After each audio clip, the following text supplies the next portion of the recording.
we can help build. Mga kaibigan, kagalang-galang Victor, Maria, Regis, and Soto.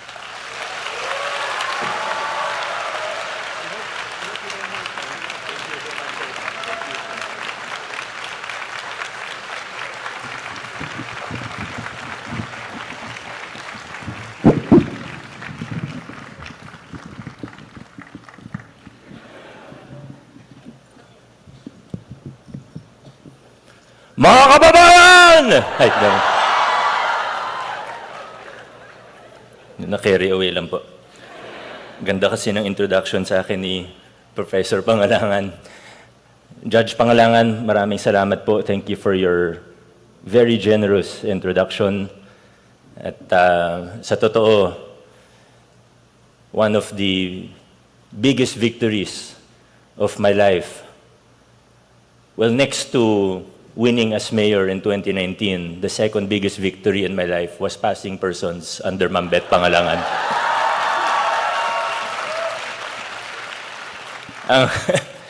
Ang pagkakamali ko lang, nag-enroll pa ako ng second year. Binaksak patuloy ako ni Professor Cassis.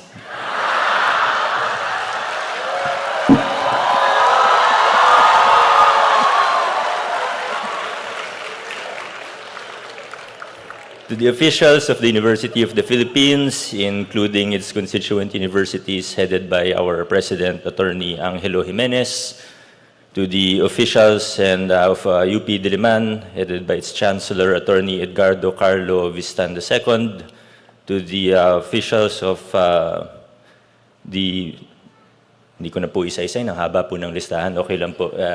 Allow me to be a little bit irreverent and please allow me to dispense with the formalities. But of course, I have to thank all of the officials, faculty and staff of the university, especially of the College of Law, and most especially to another former professor and to our beloved Dean, Ma'am Gwen, maraming salamat po.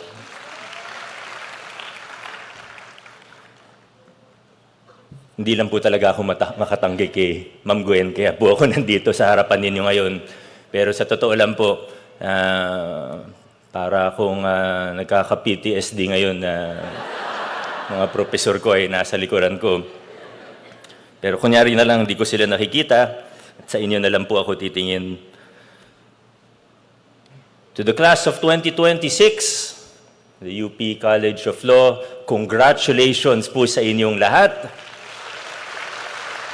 At hindi lang po ang mga graduates ay ko-congratulate ko. Alam kong masaya ang mga graduates natin, pero siguro halos kasing saya o kasing saya ng mga graduates natin ang mga family members na nandito, lalo na po ang mga magulang.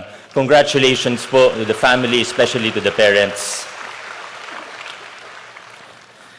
To our graduates, I'm sure you don't need any more personal inspiration if you're not already extremely inspired in this day of your graduation. Di ko po alam kung paano pa ako makatulong sa inyo. I'm sure your inspiration levels are already at the highest. As UP Law graduates, you know what it takes. I'm sure each and every one of you will succeed in your future careers. So let's zoom out a little bit. Maiksi lang po yung mensahe ko. Sa totoo, 4 pages lang po ito. Kung mabitin po kayo at gusto niyo po ng mga personal advice, ng payo mula sa akin, may mga video naman po ako sa YouTube. Like and subscribe. You know, many times as a government official who has been trying his best to fight against the old norms, yung mga lumang kalakaran, as someone who has been trying to fight for positive reforms and changes in our government, I have to admit to you that many times, I feel frustrated almost every day. At a certain point each day, I feel a certain level of frustration. And if I were to be completely honest with you, sometimes I do feel a lack of hope. Parang ang bigat naman sabihin na hopeless. But the truth is, sometimes I do feel hopeless. But standing here on this stage in front of you right now, looking at your glowing faces, looking at the class of 2026, I feel hopeful again. I feel a resurgence of hope in my heart. looking at all of you. Tingnan niyo po yung katabi ninyo. Tingnan po yung nasa kaliwat kanan ninyo. Do you feel hopeful when you look at them? I've seen some of your posts on social media, some of your angry posts.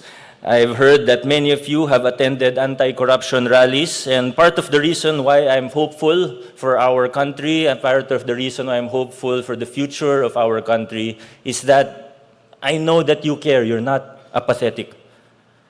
But I also know that as we progress in our careers and in our lives, that we will continuously realize that things are probably a little bit more complicated than they are at face value. We will continue to realize that maybe some things are a little, some problems may be a little harder to untangle than it would first appear. We see things like the flood control scandal, and we take a step back, look closely, and say, hindi pa parang yun din naman yung nangyari 10 or 15 years ago sa Napoles scam, sa PDAF scam? Ano ba nangyari noon? Opo, may nakulong, pero lahat ba nakulong? Tingnan natin yung nangyayari ngayon. Parang umulit lang, hindi lang umulit, pero parang mas malaki pa yung mga halaga, yung mga amount na pinag-uusapan natin ngayon kumpara sa 10, 15 years ago. At ano ba yung mangyayari ngayon? Opo, may mga nakulong na, pero huwag na po tayo maglukuhan. Sa 1,000 na sangkot, and there are more than 1,000 who are involved, sa 1,000 na sangkot, ilan po kaya ang makukulong at mapapanagot? Baka masaya na tayo pag may 50 na mapakulong at mapanagot dun sa 1,000 na involved po dito. It won't always be easy to remain hopeful, and it will be even harder to stay the course and maintain your integrity as professionals and as citizens of our republic. Alam niyo, pag nag-iikot po ako sa iba't ibang paaralan, ang pinakamadalas na tinatanong ko, kaya pag may mga bisita ako na estudyante o young leaders, may bisita sa akin, ang pinakamadalas nilang tinatanong, ay Mayor o Vico, paano ko hindi makakain ng sistema? Or some variant thereof. How do I maintain my integrity if I want to enter in government? Or if not necessarily even in government, how do I maintain my integrity? How do I stand up against a boss who's pressuring me to do a certain thing that I know is immoral, illegal, or unethical? Yan po ang pinakamadalas na tinatanong sa akin ng mga kabataan, ng mga batang leader, lalo na pag nag-uumpisa sa kanilang mga karera. Today, you're entering a new chapter in your lives, and pretty soon, you're going to find yourselves at a crossroads. But perhaps before we answer that question that many were probably asking, we should first ask, how did we, as a society, get here?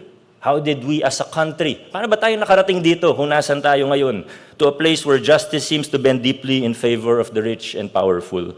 Where the law is harsh, but only if you are not well connected. Where in many situations, it seems like the only way to succeed is if you play the game. A game where amongst the successful, whether in the public or private sector, it is more common than not to engage in corrupt and unethical behavior. Nung 1 linggo lamang, wala ako sa meeting, pero nandun yung city administrator ko. Meron po nag-propose po sa amin, unsolicited proposal for a certain service in the city government. At yung tanong ng side namin sa kanila, magkano ba yung serbisyo? Ano yung annual fees? Ano yung maintenance fees? Etc. Ang tinanong nila sa aking administrador, sa aking CA, magkano ba, ilan % ba yung SOP sa Pasig City? Yung city admin ko, medyo nahawa na po sa akin pag may mga ganun talong, medyo mainit ng ulo. At sabi niya, huwag niyo kaming tanungin ng ganyan. 0% ang SOP namin, wala kaming ganyan sa Pasig, sabi niya. Alam niyo yung reaction nung nagpropose? Sabi niya, ha? Talaga? 0%? Totoo pala, walang SOP sa Pasig. Akala namin sa balita lang yun. Akala namin sabi-sabi lang yun. Totoo pala. Sa madaling salita, parang nakarating na tayo sa punto kung saan mas nakakagulat pa kapag may nakasalubong kang honest kesa sa corrupt. Hindi ko po yan sinasabi para magbuhat ng sariling bangko, kundi yan po yung karanasan ko na, teka, parang mas nakakagulat, mas maraming nagugulat pag nalaman na may honest Hindi lang na mayor naman, pero lahat ng mga, pag nalaman na yung department head, hindi nang hihingi ng porsyento, nagugulat yung mga kontratista, nagugulat. Mga nagbibigay ng serbisyo sa pamahalaan, nagugulat ng iba't ibang tao, lalo na yung mga sanay na sanay na. How did we get here? How did we as a society, as a government, as a country get here?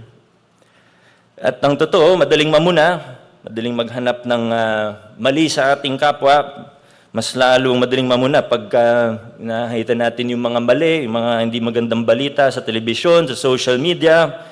At tama naman yun, di ba? Karapatan natin, tungkulin natin na sitahin ng mga public officials natin, lalo na. But before we aim to change society and the entire government, maybe we should look inwards first. Let's zoom in first. And maybe we should aim to better ourselves first. Sa Facebook, galit tayo sa korap. Pero pag may exam tayo, nandaraya tayo. There will come a time when you will have a boss, you'll work for a firm, or any other company that accepts as standard the practices of bribing judges, policymakers, regulatory agencies. There will come a time when you become part of a team, an office, a local government unit, where they say there is a standard operating procedure, an SOP, or an automatic kickback, maybe of 10%, 20%, or maybe more. If you run for public office, the veterans are likely to tell you that you will not win unless you buy votes. If you work for a private firm, perhaps the management will ask you to falsify a record, misdeclare your earnings, or otherwise engage in fraud and deceit. You may be asked or tempted to contribute to the ecosystem of disinformation, misinformation, or wherever life takes you, you will eventually be pressured by others, or tempted by circumstance into crossing ethical boundaries, compromising your principles, and breaking your integrity. Now, let's go back. How did we get here? As a society, we could talk and debate for hours. Each of us, as many people as there are in this theater, will have the same number of opinions, different theories. But let's not forget that everything big started out as something small. Everything systemic, everything that has been institutionalized started out with one decision, with one small practice. Institutionalized ba ang kickback sa DPWH o rig bidding sa DPWH? Hindi naman po yan nagsimula, na ganyan na siya, sistema na siya, institutionalized na siya. Nagsimula yan sa isang kontrata, nagsimula yan sa maliit na padulas, nagsimula yan sa maliit na bribe. And progressively, it got bigger and bigger. Sabi nga sa commercial, di ba, great things start. Ano yung kasabihan? With small beginnings. Kung sino yung naisip niyong atleta, doon po makikita kung ano po ang edad ninyo. Yung mga nasa entablado ang naisip si Bea Lucero. Yung mga graduate, pareho po tayo, Carlos Yulo na ang naabutan natin. Now, the question is, okay, so ito na to. Nandito na yung malakihang korupsyon, nandito na yung malakihang problema ng ating bayan, yung mga lumang kalakaran na hindi nating matali-talikuran. What can I do? At paano? Muli po, babalik tayo dun sa unang tanong, paano ako makakasiguro na hindi ako kakainin ng sistema? Marami akong pwedeng sabihin, pero habang naghahanda po ako para sa mensahe na ito, sabi ko kanina maiksi, pero hawak ko na po yung mic. Siguro mga 2 oras po tayo dito. Habang naghahanda po ako, meron akong nahanap na listahan na ginawa ko several years ago. I think I was already a mayor. I don't even remember what year I wrote this. But it's actually a list of things that serve as a reminder to myself. So you can adopt it or not, pero para sa akin, nakatulong po ito. These are 10 things. There are more, but these are 10 things that I have done and I try to continue to do that help me from being eaten by the system. And these are 10 things, but I'll read it in 60 seconds. I just want to put it out there. Number 1, preparation is more important than courage. Number 2, make a list of non-negotiables and review them regularly. Number 3, when in doubt, choose faith, conscience, and integrity over money, power, and ambition. Number 4, study cognitive dissonance and continuously identify how and where it affects you, your decision-making, and opinion-forming. Number 5, get out of your echo chamber from time to time. Number 6, check your ego every single day. Number 7, have people in your life who share the same or similar principles, values, and beliefs. Number 8, allow said people to keep you grounded. Number 9, give these people the license to hold you accountable. And number 10, have a healthy level of respect, but also be willing to go against the status quo.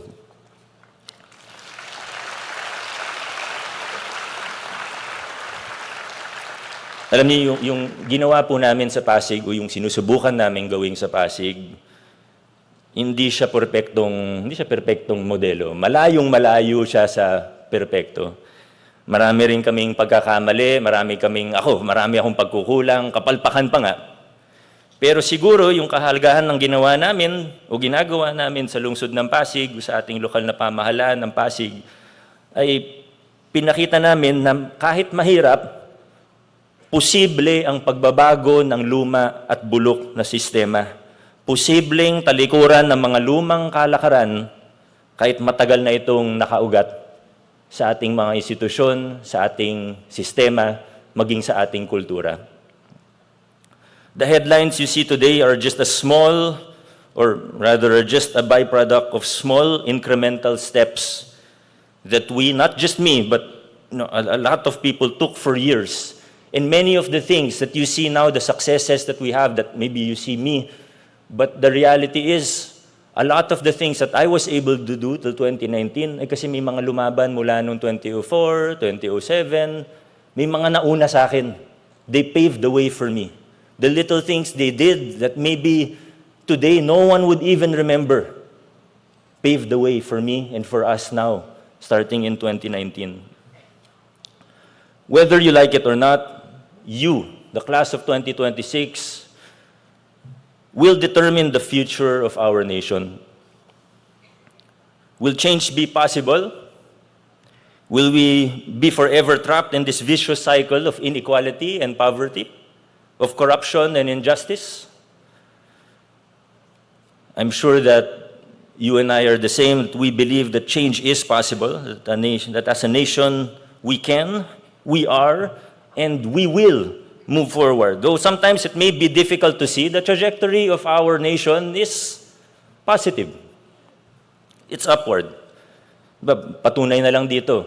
Kung nasa time machine ka, pwede kang mamili kung saan ka titira, 1896, 1945, 1986, or 2026. I think if we will be purely objective, isipin lang natin, quality of life para sa iyong sarili, para sa iyong pamilya, most likely you will choose 2026. And I think that's proof that the trajectory of our history and of our nation is upward. Ang tanong na lang, kung gaano ba tayo kabilis papunta dun sa mas magandang bayan, mas magandang sitwasyon para sa ating mga kababayan. How fast we go will be determined not by the president, although of course leaders are important, not by some charismatic leader. There will be no savior for our nation. But how fast we go will depend on you, the incoming generation of leaders and change makers. Changing perspectives, reversing destructive norms and practices. How fast this all happens will depend on you. When you find yourself at the crossroads, will you choose the easier, more convenient path to success? Or will you stand with integrity? Will you stand for truth and justice? Towards a better nation, there will be no shortcuts. But if this next generation of leaders, including the class of 2026, if your generation will rise up, as we have seen you already beginning to do, perhaps our nation will be in for a pleasant surprise. To the class of 2026, may you become great lawyers who will live not only with excellence, but more importantly, with integrity.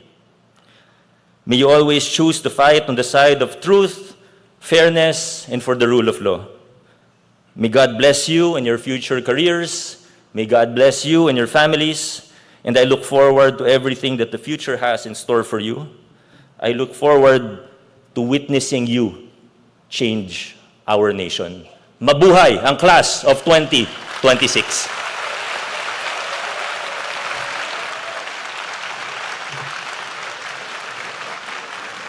Maraming salamat, kagalang-galang Mayor Vico Soto. Inaanyayahan ko sina Decano de Vera, Chancellor Edgardo Carlo Elvis Tan II, at Pangulo Angelo A. Jimenez na ipabatid ang taus-pusong pasasalamat ng kolehiyo at ng universidad sa pagdalo ngayong hapon ni Mayor Vico Soto.